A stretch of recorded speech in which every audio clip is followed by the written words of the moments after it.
Good afternoon, and thanks for coming. I'm Eric Weiss with NTSB Media Relations. NTSB Chairman Jennifer Homendy, Homendy, and Recorders Branch Chief Sean Payne, Payne, will walk us through the accident sequence of the January 29th mid-air collision near Ronald Reagan Washington National Airport. They will then take questions and answers. No analysis of the preliminary investigative information will be provided, and we will not be speculating about the probable cause. As always, you can follow this and other NTSB investigations on our website, ntsb.gov, as well as on Facebook, Instagram, YouTube, and X at NTSB_newsroom. And reporters can always contact us through email at mediarelations@ntsb.gov. Chairman?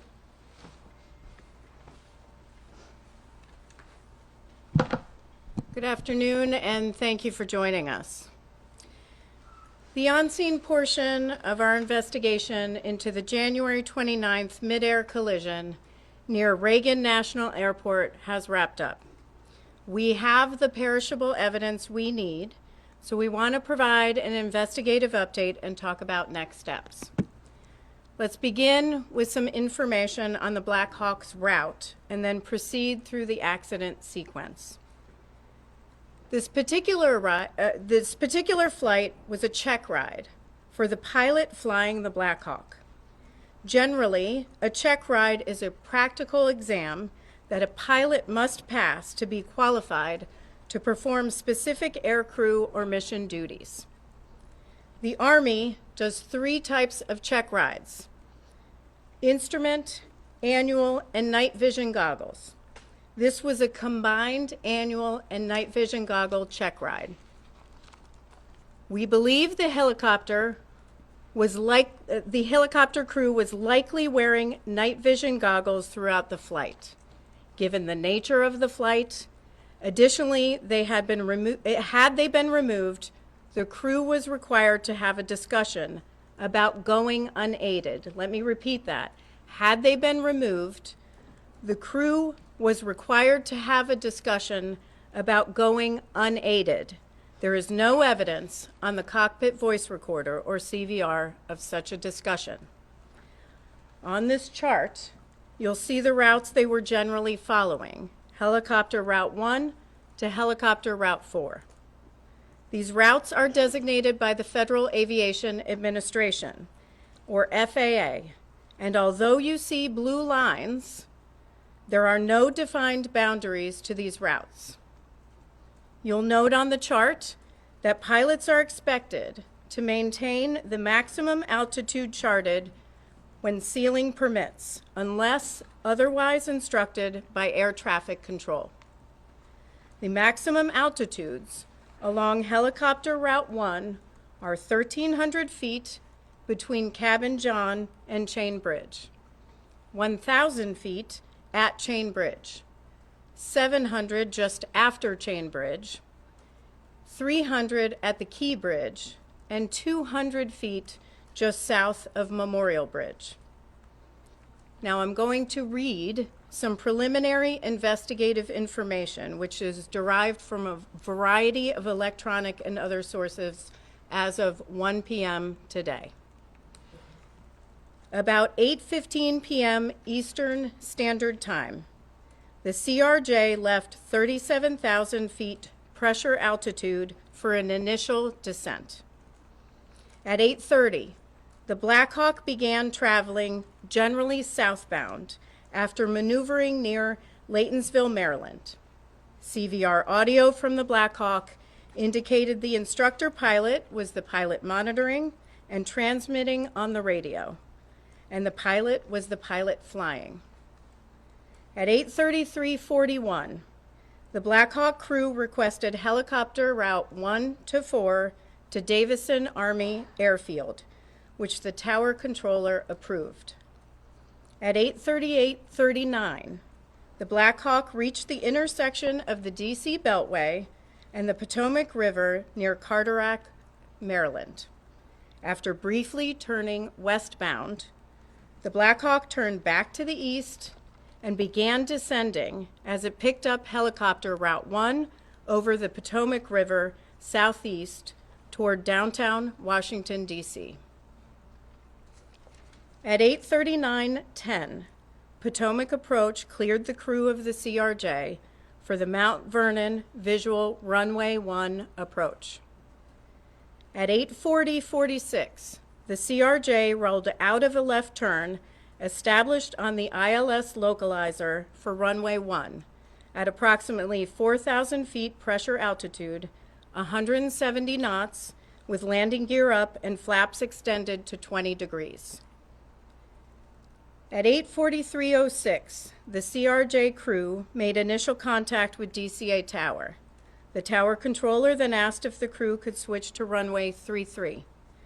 The CRJ crew agreed to switch to runway 33. At 8:43:48, the Black Hawk was about 1.1 nautical miles west of the Key Bridge. The pilot flying indicated they were at 300 feet.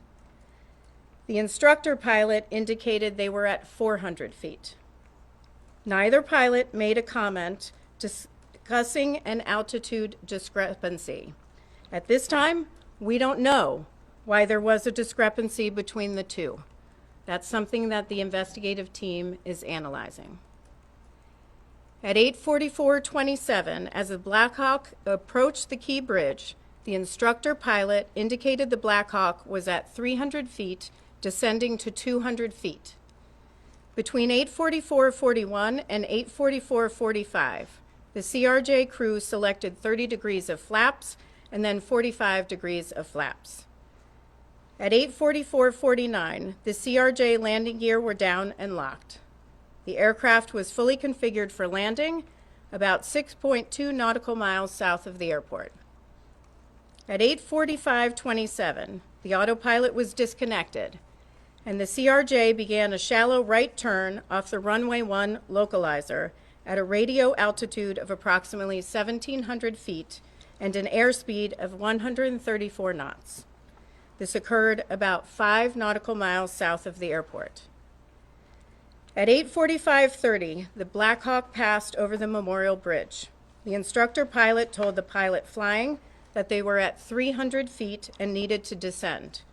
The pilot flying said they would descend to 200 feet. At 8:45:58, the Black Hawk then crossed over the Washington Tidal Basin and followed the Washington Channel consistent with helicopter Route 1. It is now approximately 2 minutes before the collision.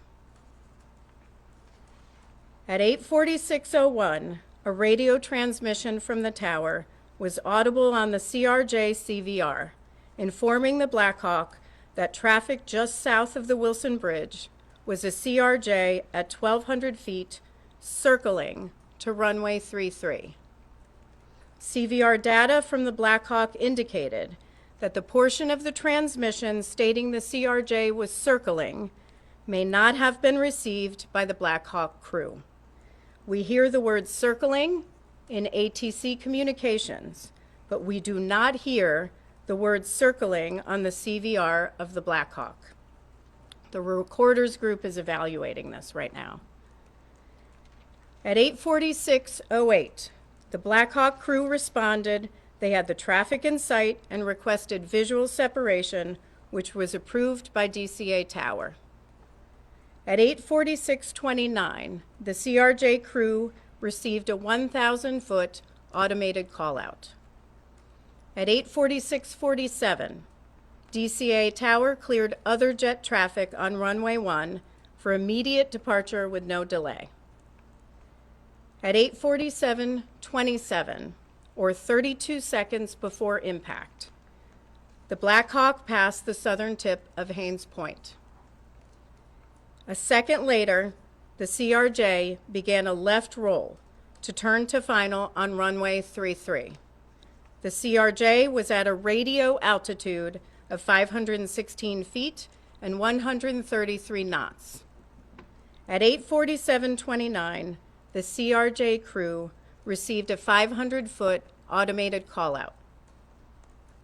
At 8:47:39, or 20 seconds before impact, a radio transmission from the tower was audible on both CVRs. asking the Black Hawk crew if the CRJ was in sight. Audible in the ATC radio transmission was a conflict alert in the background.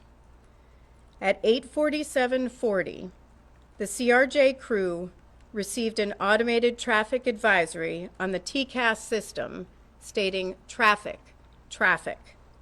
TCAS is the Traffic Alert and Collision Avoidance System on the CRJ. At 8:47:42, or 17 seconds before impact, a radio transmission from the tower was audible on both CVRs, directing the Black Hawk to pass behind the CRJ. CVR data from the Black Hawk indicated that the portion of the transmission that stated pass behind the may not have been received by the Black Hawk crew. Transmission was stepped on by a 0.8 second mic key from the Black Hawk. The Black Hawk was keying the mic to communicate with ATC. In response, at 8:47:44, the Black Hawk crew indicated that traffic was in sight and requested visual separation, which was approved by DCA Tower.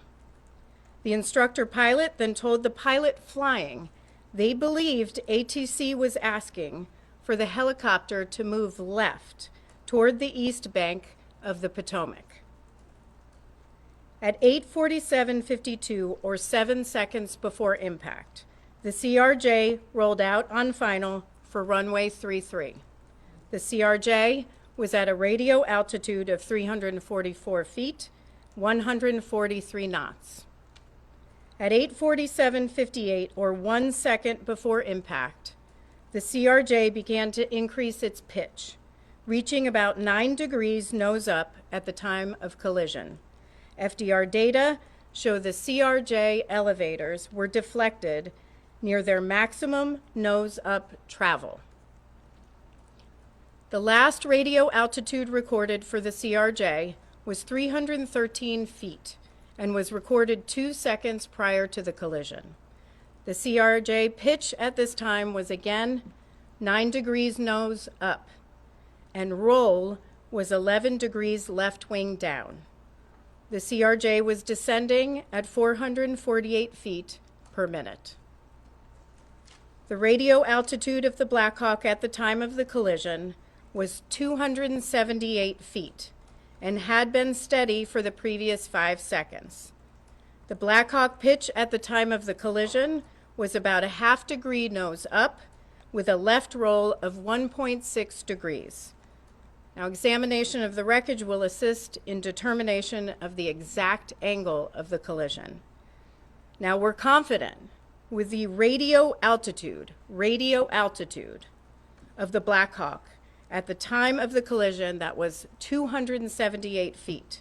But I want to caution, that does not mean that's what the Black Hawk crew was seeing on the barometric altimeters in the cockpit.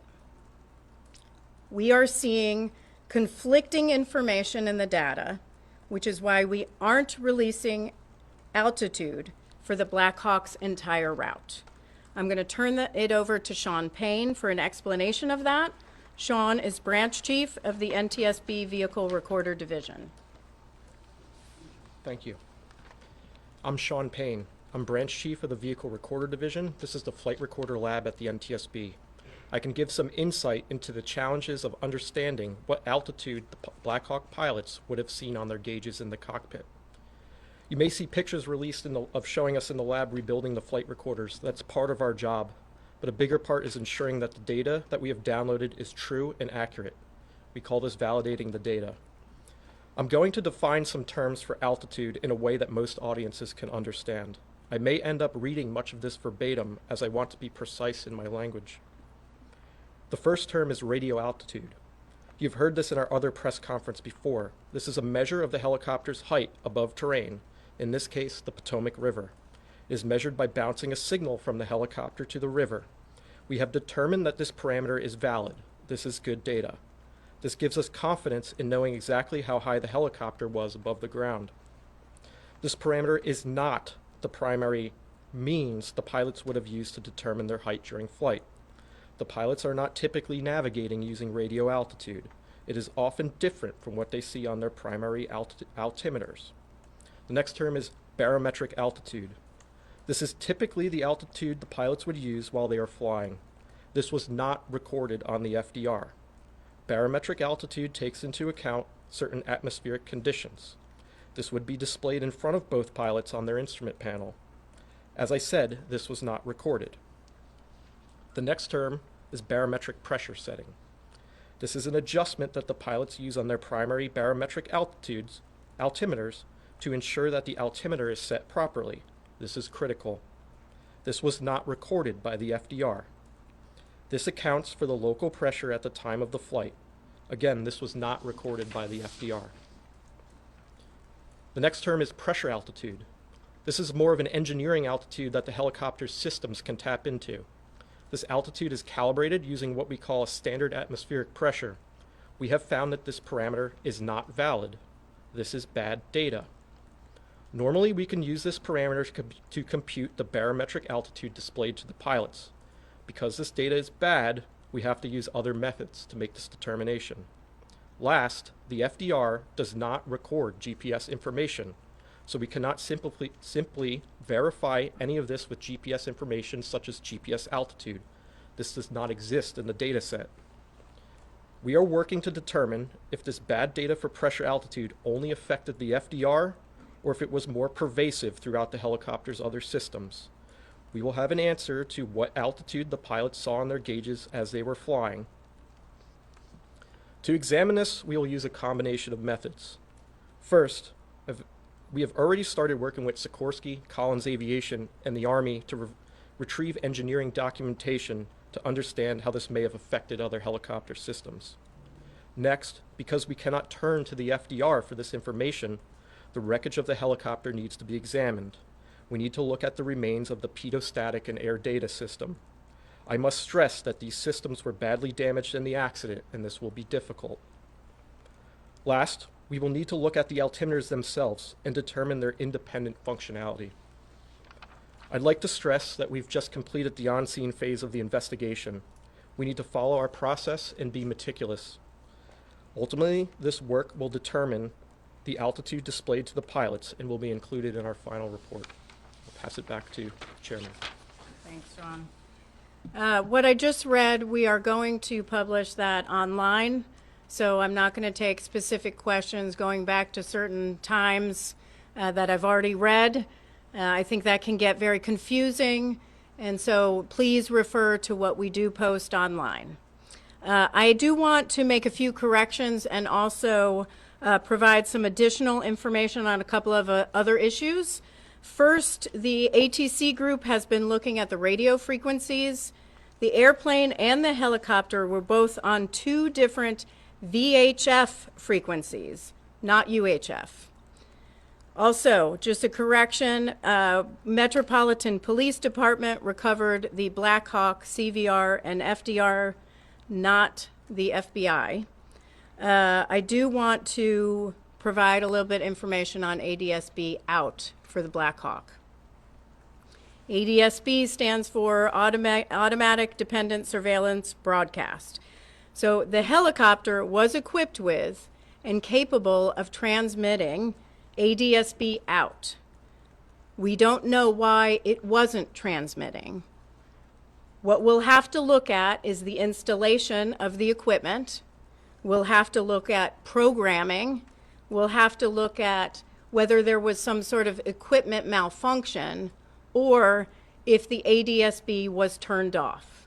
So there are a lot of people are asking about, was it turned off? There are other things we have to rule out first. The team is going to do a visibility study. The visibility study, we're going to do a laser scan of the cockpits of an exemplar CRJ. We're going to also laser scan an exemplar cockpit of an exemplar Black Hawk. And we're going to take that information as well as information from examination of the wreckage different seating positions, different heights, different eye positions, also taking into account night vision goggles. And we're going to do a pretty in-depth visibility study, which we do often, and see if we can demonstrate, which we will be able to do on a software program, what the pilots of the Black Hawk could and could not see. Now, we will begin moving the wreckage from DCA to a secure location over the next week. And that's all I have for now.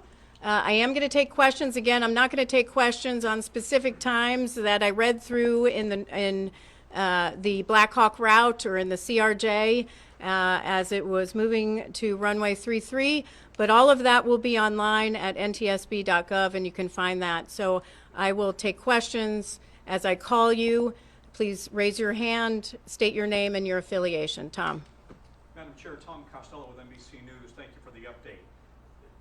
Do we understand correctly, you're looking into the possibility that there may have been, I underscore may have been, a malfunction in terms of the accuracy of the altimeter readings inside the cockpit for the Black Hawk helicopter?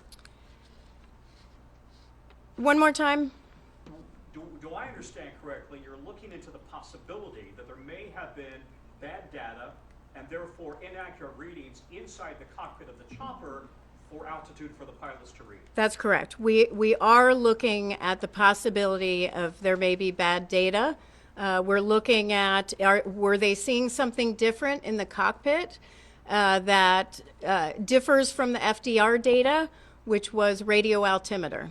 In other words, they may have thought they're at one altitude when in truth they were at a different altitude. It's possible, but we have a lot of work to do till we get to that.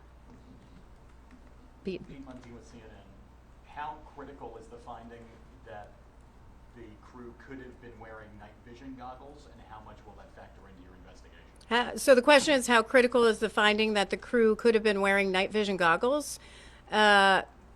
That is, part of our investigation where it's going to be a factor in our visibility study. We're going to have to see what was possible for them to see at the time leading up to the collision and the accident sequence. Is there anything in the voice recorder indicating that the crew of the Black Hawk saw the impending collision? Is there anything in the voice recorder that the crew of the Black Hawk could see or tell that there was an impending collision? We do not have any indication that the Black Hawk crew would have seen that. Paul Wagner with News 4. Based on the possibility that they were wearing these night vision goggles, we've heard from people who wear them that it may affect your peripheral vision. So if the plane is coming into 33 and they're coming down the river, that possibly the peripheral vision may have been affected to see that plane off to the left? The question is visibility and night vision goggles. This is exactly why we do a visibility study, and we'll test that as part of our study. But time will tell. Just to level set here, we're only a couple of weeks out, and we have a lot of work to do. That will be a part of the work. Daniel Gilbert, Washington Post. You mentioned the CRJ got a traffic advisory before the collision. Do you know what aircraft triggered that traffic advisory? And do you know if it was the Black Hawk or some other aircraft? Do we know if the traffic advisory that was received by the CRJ crew was the Black Hawk? That's something that our ATC group is analyzing. Lydia, News Nation, hi. My question is about air traffic control's message to the Black Hawk saying that they should pull behind the passenger plane. You're saying that didn't get through to the Black Hawk, saying that's what's being investigated, or it did get through and they weren't able to accommodate that? So the instructions from ATC were to pass behind the CRJ. That transmission was interrupted. It was stepped on. We do not have evidence on the CVR of the Black Hawk that they may have not received pass behind because the mic key. They were communicating with air traffic control at the time. Did that full message come through from air traffic control, like pass behind the airplane, or was it just pass behind the, and then it got cut off in the Black Hawk? Like, which, Pass behind the was not communicated. And Yeah. what were the next words? It's communicated by ATC. It was not heard on the Black Hawk CVR. Is that clear? I think the clarification of the Black Hawk not receiving an air traffic control and making it through, was the passenger plane aware of the Black Hawk even in the area being told of this? Was that something that would even be on their frequencies? I know this is a second by second moment, so I don't know who got what. So the CRJ crew can hear air traffic control and communications from air traffic control. The Black Hawk crew can also hear communications from air traffic control, but they can't hear communications from each other back to air traffic control. So it's half the communication. Yes. Thank you, Chair Holland. Grady Trimble with Fox Business. I know it's early in the investigation, and I know that the FAA controls the airspace around DCA. But at this point, would you say that the temporary restriction of helicopter flights is the right move, and would you advocate for a permanent restriction of those flights? Well, I do want to congratulate the Secretary Duffy for taking action immediately to restrict helicopter traffic, except for certain circumstances, life-saving flights and presidential flights. So I think they took the right safety action. We will have to, as we go through our investigation, look at the accident sequence and take our investigative information and determine what next steps should be done. It's too early for us to say whether it should be permanent. However, that's certainly something that the Secretary and the FAA can do on their own. And because it will be you guys who put the safety recommendations forward in the end, are there any others right now that would make flying into that particular airport safer? Yeah, so here's what I'm going to say. On aviation is the safest mode of transportation. I say this often. You are at greater risk getting into your car to and from the airport. On our nation's roads are 95% of all transportation deaths. 95%. We're talking 43,000 people are dying on our nation's roads annually, millions more injured. Aviation is incredibly safe. With respect to any safety recommendations that may come along or any safety deficiencies that we might identify, one thing I will say is our investigative process, we don't wait till the end of our investigation to issue something that may impact a safety deficiency. So for example, we will issue an urgent safety recommendation if we see that something needs to be acted on immediately. We won't wait till the end of the investigation. We won't wait till the end to issue recommendations in the final report. We will take action. We will issue an urgent safety recommendation if we need to. So that's open right now in all areas. Last question. Yes. Patrick Turks with Scripps News. There's been a lot of talk from aviation experts that maybe the crew on the CRJ, or on the Black Hawk, rather, was looking at the wrong plane. Can you talk about whether you've seen anything that would support that theory or oppose it? Yeah, I've read these reports. It's too early to tell. We're going to have to do our visibility study to look at all possibilities of what the crew might have been seeing. So more to come on that. Thank you very much. Thank you very much.